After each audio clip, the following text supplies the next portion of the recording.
mailman delivers groceries to elderly on his route, unaware they named him in their wills. That simple act of kindness, bags of apples and bread carried up creaking porch steps, was how Michael Donovan became family to strangers without realizing it. Michael had been delivering mail in Oak Ridge for 19 years. The neighborhood had aged alongside him, its residents growing silver while his own temples had started to match the December frost.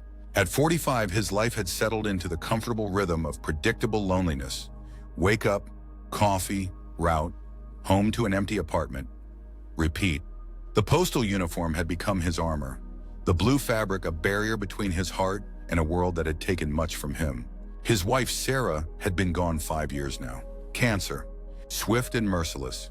The daughter they never had time to have existed only in the nursery they'd painted yellow one hopeful weekend.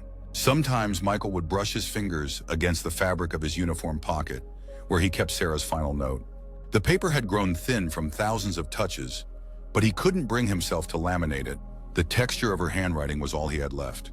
The February morning arrived bitter and gray, the kind of cold that seeps through layers and settles in bones. Michael loaded his mail truck with mechanical efficiency, his breath clouding in front of him. Route 17 today, the eastern edge of Oak Ridge, where Victorian homes stood like elderly sentinels, guarding memories of another era. It was his favorite route, though he'd never admit it. Morning, Donovan. Supervisor Jenkins passed by, clipboard clutched against his chest like a shield. Weather's turning nasty later. Try to finish early. Michael nodded, sliding the last tray into place. Always do. The first flakes began to fall as Michael pulled into Maple Street. The forecast had promised the worst snowstorm in a decade, and the sky's heavy blankets suggested it wasn't exaggerating. He parked in front of the old Abernathy house, his first stop always. Mrs. Abernathy was 92, a widow for 30 years, with arthritis that twisted her fingers into permanent question marks. He gathered her mail, mostly medical bills and the gardening catalog she still subscribed to, despite not having tended her roses in years. As he approached her porch, he noticed the absence of footprints in the thin layer of snow. No visitors. Again, he knocked 3 gentle raps that had become their signal over the years. Mrs. Abernathy, it's Michael, your mailman. Silence stretched, elastic with worry. He knocked again, louder this time. The curtain in the front window twitched, and relief washed through him. A moment later, the door creaked open to reveal Mrs. Abernathy, smaller than he remembered from last week, wrapped in a faded housecoat that hung from her diminished frame. Michael. Her voice was paper thin. I'm afraid I'm not quite myself today. Her face was pale, eyes sunken into dark hollows. Michael's heart clenched. Are you ill, Mrs. Abernathy? Should I call someone? She waved a trembling hand. No, dear. Just the cold getting to these old bones. And I'm afraid I couldn't make it to the market yesterday. Her eyes dropped, embarrassment coloring her cheeks. The cupboard's rather bare, but I'll manage until this weather passes. Michael glanced at the darkening sky, the snow now falling in earnest. The storm would last days, according to the morning news. He thought of Mrs. Abernathy, alone with empty cupboards while the world disappeared under white. I'll be back in an hour, he said, the words tumbling out before he could reconsider. Is there anything specific you need? The surprise in her eyes stung him. Had no one offered before? Oh, I couldn't possibly. Please, Mrs. Abernathy. It's no trouble. He pulled out his phone. Just give me a short list. 20 minutes later, Michael had collected similar lists from 4 other elderly residents on his route. Mr. Chen with his oxygen tank, the Wilkins sisters who shared the blue duplex, and Mr. Peterson who had lost his wife just last year and still set a place for her at dinner. All living alone, all unprepared for the coming storm. He finished the route in record time, then drove to Wilson's Market. The store was chaos, shelves emptying as panic buyers prepared for snowbound days. Michael moved methodically, filling his cart with bread, milk, canned soup, fresh fruit, vegetables, and the specific requests. Mrs. Abernathy's Earl Grey tea, Mr. Chen's almond cookies, the chocolate Mr. Peterson pretended was for his grandchildren's visits. The total made him wince, nearly half his weekly pay. But the image of Mrs. Abernathy's hollow eyes steeled his resolve. He handed over his credit card, ignoring the voice in his head, calculating next month's tight budget. The snow was falling in thick curtains by the time he returned to Maple Street. He parked his personal car, an aging Honda with temperamental heating, and gathered the first bags for Mrs. Abernathy. The wind cut through his postal jacket, but something warm had kindled inside his chest, something he hadn't felt since Sarah. Mrs. Abernathy cried when he arrived with the groceries, actual tears that tracked down her papery cheeks. "In all my years," she whispered, watching him arrange cans in her cupboard. "How much do I owe you, dear?" "Nothing." Michael smiled, the gesture feeling stiff from disuse. "Consider it a special delivery." He repeated the scene 4 more times, trudging through deepening snow, carrying bags up icy steps, arranging groceries in neat rows on shelves. In each home, the reaction was the same: disbelief, gratitude, and something else that made Michael's chest ache. Mr. Chen insisted on pressing a jade pendant into his palm. The Wilkins sisters hugged him in tandem, their thin arms surprisingly strong. Mr. Peterson stood straighter than Michael had ever seen him and said simply, "My Elaine would have liked you very much." By the time Michael returned to his apartment, darkness had fallen completely. His fingers and toes were numb, his back aching from carrying groceries through snowdrifts. But the emptiness that usually greeted him felt different somehow, as if he'd brought something back with him, something that filled the corners. He didn't know then how that single afternoon would alter the course of his life. Didn't understand that kindness, like snow, has a way of accumulating quietly until it transforms the landscape entirely. The storm lasted 4 days. Roads disappeared, schools closed, the world shrank to the size of immediate concerns: warmth, food, safety. Michael called in for his first sick days in 11 years and spent them shoveling driveways and checking on his seniors as he'd begun to think of them. He built a fire in Mrs. Abernathy's ancient hearth, helped Mr. Chen with his medication schedule, listened to the Wilkins sisters' stories of dancing at USO shows during a war that now existed primarily in history books. When the roads cleared and life resumed its normal rhythm, Michael assumed the connections would fade. He would return to being just the mailman, the uniform once again a boundary between himself and the world. He was wrong. Mrs. Abernathy began leaving small containers of homemade soup on her porch, with his name taped to the lids. Mr. Chen insisted Michael come inside each delivery day to rest his feet, and somehow always had hot tea waiting. The Wilkins sisters knitted him a scarf in the exact blue of his postal uniform. Mr. Peterson started sharing the newspaper he'd already read, sections carefully refolded, sports page on top because he'd noticed Michael checking baseball scores on his phone. Spring arrived, reluctantly at first, then with sudden conviction. Trees that had seemed irrevocably dead burst into improbable bloom. Michael found himself lingering longer on Route 17, his schedule shifting to accommodate brief visits that slowly stretched into meaningful conversations. He learned that Mrs. Abernathy had been a concert pianist before arthritis claimed her hands, that she still heard symphonies in her head when she couldn't sleep. Mr. Chen had escaped mainland China with only the clothes he wore, built a restaurant empire from a single noodle shop, then lost it all backing his nephew's failed business. The Wilkins sisters had never married, had taught generations of Oak Ridge children to read, and still received cards every Christmas from students now in their 60s. Mr. Peterson had proposed to his Elaine 3 times before she said yes, then spent 52 years trying to deserve her. Michael shared too, cautiously at first, then with growing ease. He told them about Sarah, about the yellow nursery, about the half-finished book of poetry he'd abandoned after her diagnosis. Words that had remained trapped inside him for years found release in these quiet living rooms that smelled of mentholatum and memories. In June, Mrs. Abernathy took a fall. Michael found her when she didn't respond to his knock. Her small body crumpled at the bottom of the stairs like discarded tissue paper. The ambulance came quickly, but the hospital kept her for weeks. Michael visited every other day, bringing fresh flowers and reading aloud from the gardening catalogs she still loved. "You're not what you seem, Michael Donovan," she said one afternoon, her voice stronger than it had been in days. Michael looked up from the page describing heritage rose varieties. "What do you mean? You wear that uniform like it's all you are." The mailman, so proper and contained. Her eyes, cloudy with cataracts but sharp with perception, held his. "But that's not the truth of you." Michael shifted uncomfortably. "I'm just doing what anyone would do." Mrs. Abernathy's laugh was a fragile, beautiful thing. "Oh, my dear, if only that were true." When she returned home, Michael installed grab bars in her bathroom and beside her stairs, using skills from the construction job he'd held before the Postal Service. On his days off, he began helping Mr. Chen with his garden, learning the difference between Chinese chives and scallions. He fixed the Wilkins sisters' perpetually jamming front door. He watched baseball games with Mr. Peterson, learning to appreciate the quiet companionship of shared silence. Summer faded into autumn. Michael's apartment began to fill with small gifts he couldn't refuse. Hand-knitted scarves, jars of homemade plum sauce, a vintage baseball signed by players Mr. Peterson had met in his youth. More importantly, it filled with something less tangible. Purpose beyond the routine, connections that anchored him to the world in ways his postal route never had. In October, Mr. Peterson didn't answer his door. Michael found him in his armchair, peaceful in eternal sleep, the photograph of Elaine clutched in his hand. The funeral was small, a handful of relatives who lived states away, some neighbors, and Michael in his postal uniform because he didn't own a proper suit.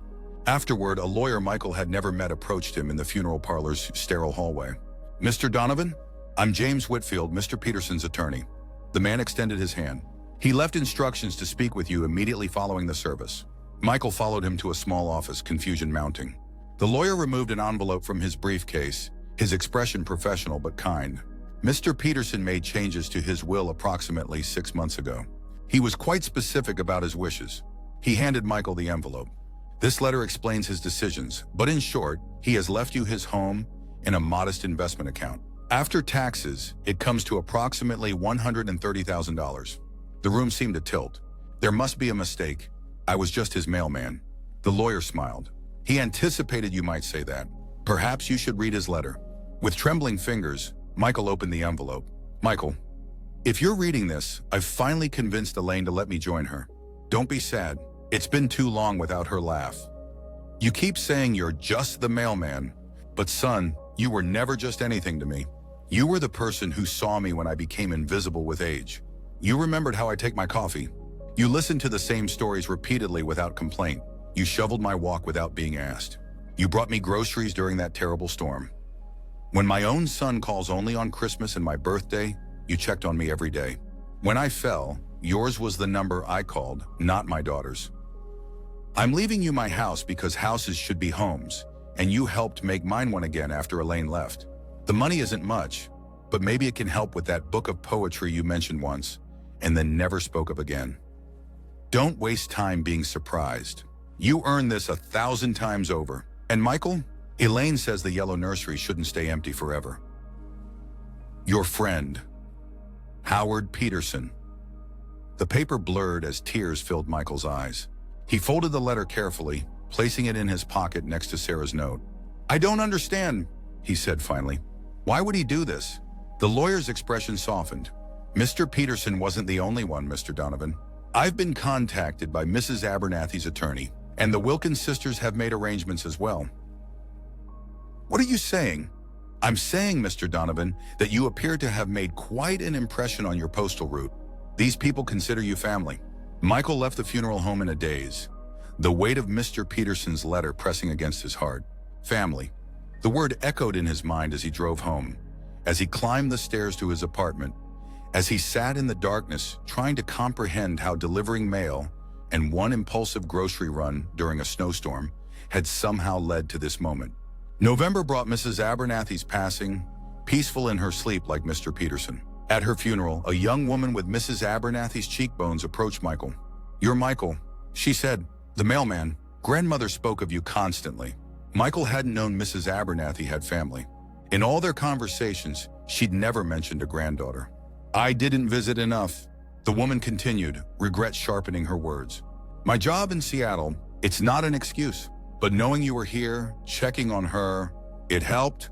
She pressed a small wooden box into his hands. "She wanted you to have this. And there's more, but the lawyers will contact you." The box contained sheet music, compositions in Mrs. Abernathy's elegant handwriting. The title page read, "Variations on Kindness," for Michael, who brought more than mail. 2 weeks later, Mr. Chen suffered a stroke. Michael found him during a delivery, called the ambulance, rode with him to the hospital. For 3 days, he sat beside the hospital bed, reading aloud from the Chinese newspaper he'd asked a colleague to translate phonetically. On the 4th day, Mr. Chen opened his eyes. "Michael," he whispered, his voice slurred but recognizable. "K'ta a good man." They were his last words. That evening, holding Michael's hand, Mr. Chen slipped away. The nephew who had lost his uncle's fortune arrived from California, full of bluster and self-importance until the will was read. Mr. Chen had left his house, the last vestige of his once considerable estate, to Michael, along with a jade carving of a postman that no one could remember seeing before. By Christmas, Michael had received 3 houses and inheritances that, combined, transformed his financial reality completely. The Wilkins sisters, still alive but increasingly frail, insisted he move into Mr. Peterson's house, the largest and closest to them all. "It makes sense," Iris Wilkins said firmly. "That way you can check on us more easily. And we can check on you," added her sister Violet. "You're too thin." Sarah wouldn't like that. Michael was startled. "I never told you her name." The sisters exchanged a glance laden with decades of silent communication. "You didn't have to, dear," Violet said gently. "She's written all over your face." In January, on the anniversary of that first snowstorm, Michael took a half-day off from his route. He walked through Mr. Peterson's house, his house now, touching the furniture that still held the essence of its former owner. In the small back bedroom, he set up his old desk from the apartment. On it, he placed Mrs. Abernathy's sheet music, Mr. Chen's Jade Postman, a scarf from the Wilkins sisters, and the baseball from Mr. Peterson. From his pocket, he withdrew Sarah's note, placing it beside a fresh notebook and pen.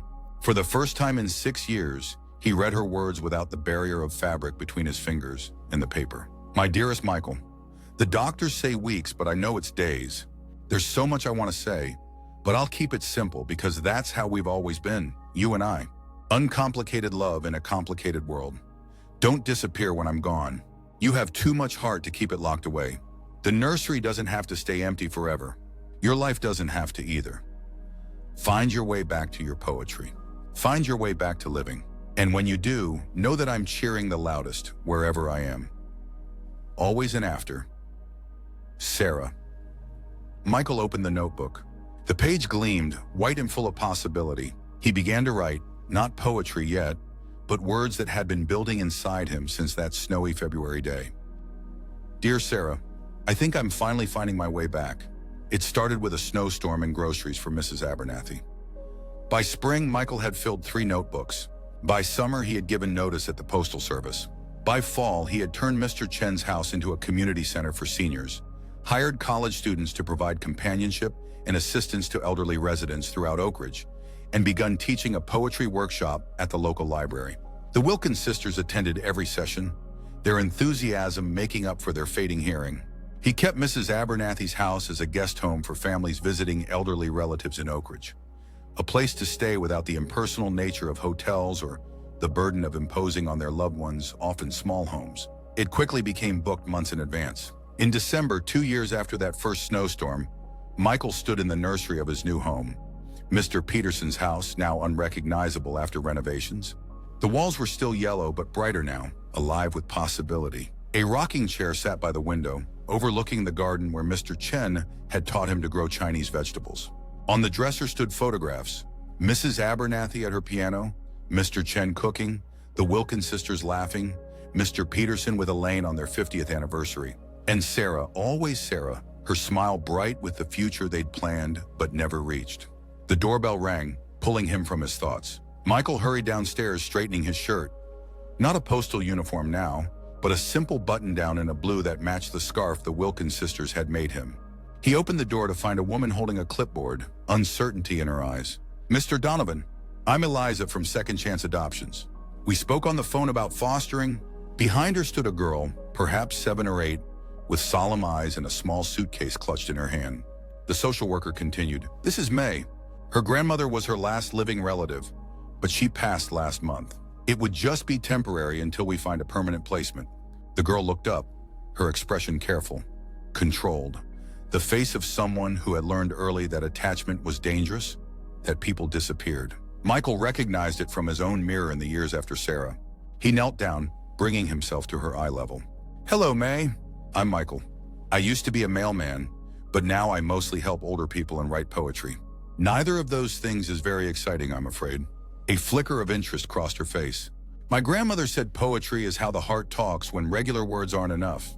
Michael felt something shift inside him, the final piece of a puzzle he hadn't known he was assembling.